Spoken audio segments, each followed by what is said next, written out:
The Mirror in the City. Julian moved to Chicago with a big dream. He wanted to be the best graphic designer in the city. Every morning, he looked at the tall buildings and felt like he could conquer anything. He was ready to show the world what he could do. His first project at the new firm was a massive hit. The clients loved the bold colors and the clean lines. Julian leaned back in his chair and sighed with relief. "I have a rare gift," he whispered to himself. "I am just naturally better at this than everyone else." That evening, he met Nara for coffee to celebrate. "The client loved it because I'm a genius, Nara," Julian said with a grin. Nara smiled and nodded, but she wondered if he was forgetting the helpful feedback the senior designers had given him all week. The next week, things changed. A new project failed during the final presentation. The client was unhappy and the boss was frustrated. Julian slammed his laptop shut in his dark apartment. "This isn't my fault," he snapped at the walls.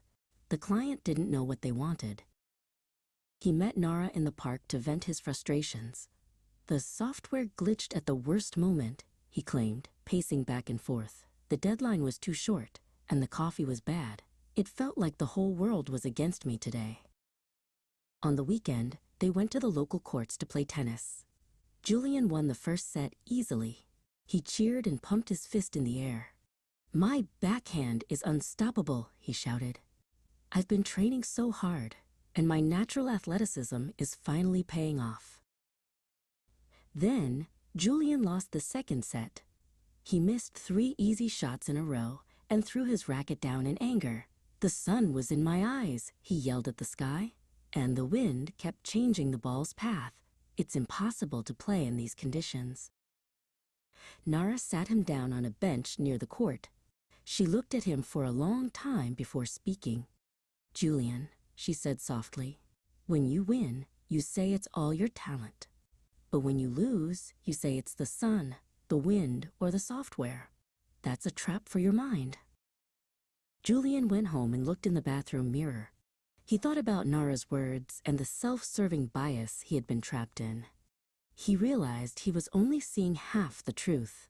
He was taking all the credit for the good times and none of the blame for the bad ones. Now when Julian succeeds, he makes sure to thank his team and his luck. When he fails, he takes a breath and asks, "What can I do better next time?"